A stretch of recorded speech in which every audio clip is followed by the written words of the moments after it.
Hello, everybody. Welcome to another episode of Why We Love Graps. Today, I am joined by Sean Ross Sapp from Fightful. Sean, why don't you start by introducing yourself and what you do in the wrestling industry? Man, that's sort of a tough one to explain because especially to someone who isn't a wrestling fan. Mhm. But as best I can explain it is in sports there are sports reporters who report on backstage information, free agent information, and the like. Then later on, you'll see them on a broadcast show talking about such a thing. That's what I do in the scope of professional wrestling as well, in addition to interviewing talent and managing many of the personalities that are at Fightful. Yeah, and just to give some people who you're similar to, like Adam Schefter is a great example of someone who breaking all this inside information in the NFL, or Woj is a big one we talk about. You dropping your Woj bombs over on Fightful Select. Uh, yeah, so for Sean does incredible work in professional wrestling with the way he breaks news, the way he reports stories. It's really, really well done. So we're here to talk about why we love Graps and why we love wrestling. So Graps, if you break down the term, it's grappling, wrestling. And so let's go back to the beginning. What are the first memories you have of watching wrestling and being a wrestling fan? So I'm not sure exactly when it was. I'm not sure if it was archived footage or whatever that may be, but I had mentioned this a few times leading up to his recent retirement. But the first Mhm. three people I saw on a screen were Sting, the Great Muta, and Ric Flair. And Ric Flair, has this bleach blonde hair and looks like he does. The Great Muta is a Mhm. Japanese man with a painted face, and back then it was very, very cool, different. Sting also with the painted face, so I guess it wasn't that much different if Sting's got one too. But Mhm. that led me to finding the Road Warriors again. The painted faces, the colors, all that stuff that really appealed to me. The Rockers, Shawn Michaels and Marty Jannetty, how vivid neon their stuff was.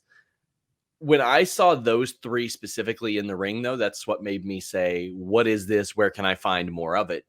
And funny enough, that was a rival promotion. That was a more southern promotion in WCW. I found WWF and I was like, oh my gosh, this is exactly what I love. These characters, the athleticism, all that. Yeah, and so yeah, there's such a difference in what people like in wrestling because they're the painted faces, the over the top characters, and then some people like the more grounded wrestling of a Bret Hart or nowadays like a Bryan Danielson. So for you, over time, has that changed from is there certain ways in what you like and what you like in wrestling? Has that evolved over time, or has it kind of stayed similar with still liking the people who have those painted faces, those more than life characters? It's expanded because when I was a kid, when you're a kid, it's for at least for me, it wasn't easy for me to envision myself as Hulk Hogan or the Ultimate Warrior or the Undertaker, these really, really big people. I was undersized as a kid, Mhm.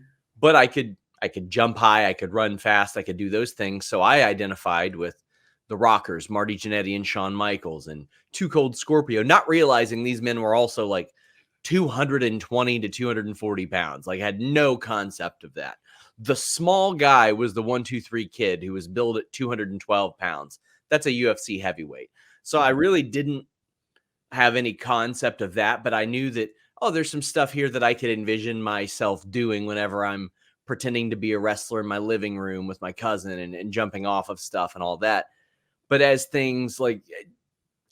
time evolves, I learn more about striking and I learn more about how to safely slam somebody and all that stuff. And I grew to appreciate all that. I think outside of the some more ultra violent things that aren't particularly my taste, I think it's widely expanded from what made me really like it in the ring. Yeah, and so your background, I think, is so interesting to me compared to some other people who I'm interviewing for this topic. Like I interviewed Ella J a few days ago. I will be interviewing another person from Fightful, Kate. In the days that we're actually filming this, I'm interviewing her tomorrow. But comparatively to them, you actually got in the ring. And not only did you learn to do professional wrestling, you did grappling. I think you did you do other forms of MMA as well?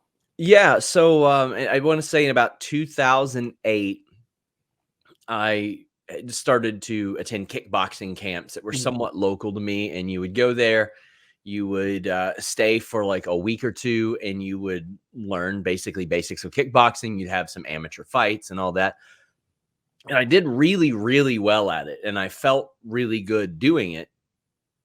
So I decided to try MMA, and this was at the height of MMA in like 2009. You had Brock Lesnar, Anderson Silva, Mhm. GSP. There were all these big names there, and it had kind of taken some of the steam from pro wrestling. And for me, it took some of my love of pro wrestling as well. But in competing there, man, every little injury that you have, it will pop up and it will rear its head.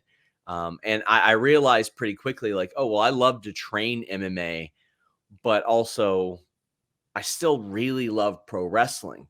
Mhm. So I started to cater a lot of that training specifically towards, well, one day I want to wrestle just to have the experience. I never expected to go full time in a career or anything like that, but I wanted those foundations of MMA and kickboxing and submission wrestling for what I would do eventually.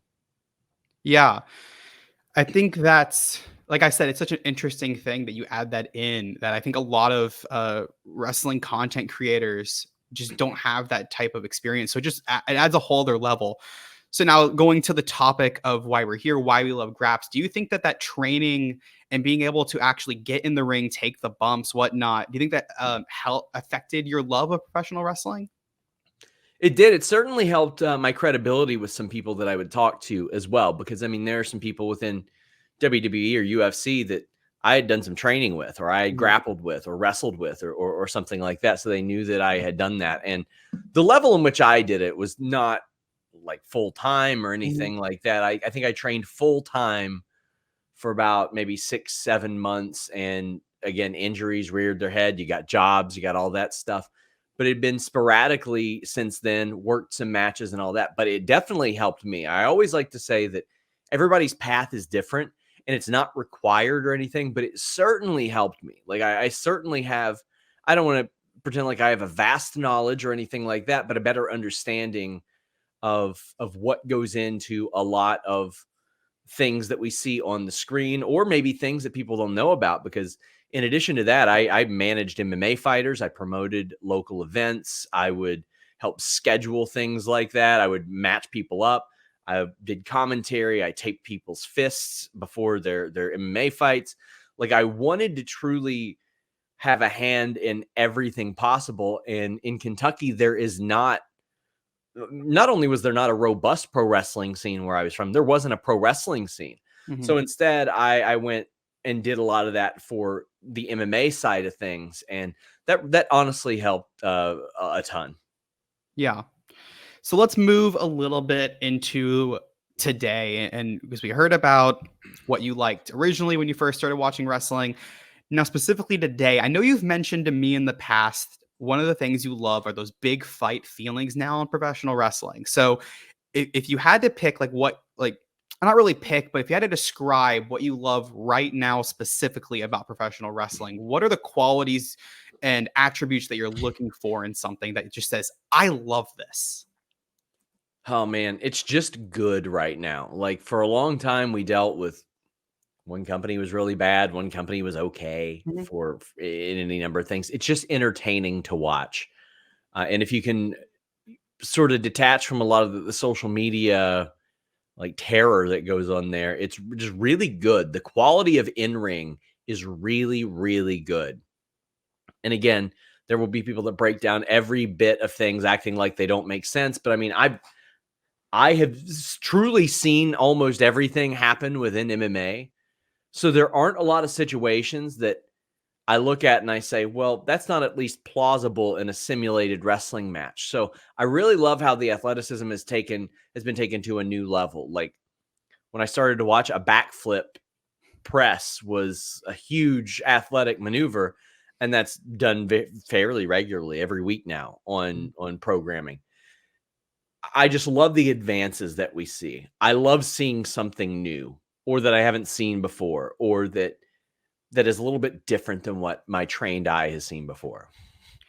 Yeah, I want to delve a little bit deeper into that too. Of there's so many great professional wrestlers today that do new things. Like you were there in the building for Will Ospreay versus Konosuke Takeshita. These two men put on a fantastic wrestling match.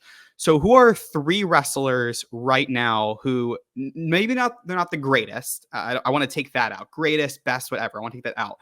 The three wrestlers right now who you love to watch the most and why? If we're talking at this very moment, Yeah, today. um, well, I haven't seen Mercedes wrestle in a while. It would be her. Mhm. Um, Will Ospreay, without a doubt, he's incredible. Swerve Strickland, mm, Jordan Oliver on the Indies is really good, and I think he's one that he's got everything. Like he understands everything. FTR from a tag team perspective, Mhm. and Becky Lynch. I think that Becky Lynch is just she gets everything to such an extreme degree, and she knows she's at the point of her career where sometimes she's going to have to do some crazy stuff to impress people because she's been impressing people for so long. Yeah. All those wrestlers are fantastic. Jordan Oliver is one who, on the independents, has done such a good job. For people who are watching this and don't have a great understanding of professional wrestling, the independent scene is so crucial to kind of get to the bigger stages of WWE and now AEW. And it's really awesome to see people like him and then his former tag team partner, Nick Wayne, who also was doing incredible work down there. So I want to go a little bit into because your experience is interesting with doing wrestling media. What do you love about doing that? Doing the interviews, breaking the news, the podcasts, creating that community that you've been able to do at Fightful. What do you love about that specifically? My favorite thing is to learn about pro wrestling, and then after I learn something about pro wrestling, I get to share it with thousands of people. That's as best I can describe it as I get to share that joy that I get. And it might be something so inconsequential. Like I found out why a guy was in a skybox at WWE Raw last night who used to work there. Well, I Mhm. was able to find that out, and I'm going to relay that to our readers and our viewers. A bunch might not care, some of them might, but it's something that I take joy in learning and then sharing what I learn. Yeah. That's something that I think a lot of creators love to do is to be able to just share everything with the world, especially people who are breaking news, share that information. And like I said, amazing work that you've been able to do at Fightful and creating that community is incredible. So, as we wind this down, I want to go to the question that this show is titled after, why we love Graps. I'm going to ask you that question, but I want you to answer it with one word. Only one word. You can use hyphens if you need to create a word. That's what Ella J did. She cheated a little bit. But I'm going to ask you, why do you love Graps? It is all encompassing. I love artful combat, if that makes sense. I don't like violence for the sake of violence. I Mhm. like the art behind it. Conflict is such a common thing. Fighting is a common thing, but I also like the theater. I like the comedy behind it. And pro wrestling is all encompassing. It has comedy, it has the artful violence, it has a lot of things. It has rewards for paying attention if the story is constructed appropriately. There are so many things about pro wrestling that you could look at and say, well, they already do that over here. Yeah, but they don't do it all. They don't do all of it here. Weekly, episodic, cool. You watch a movie, well, congrats. You're going to be able to watch another movie maybe in a year or two when they do a sequel, and that's great. With wrestling, it gives you something to do, and there's a wonderful sense of community around it. There's also some terrible senses of community around it, but there's a lot of wonderful senses of community around that because there are so many other people that recognize that, and it brings an awful lot of people together. And I just think that is the perfect encapsulation of theater, sports, combat, and the like. Very well put. Sean, thank you so much for joining me on this episode of Why We Love Graps. Well, thanks for having me. I appreciate it.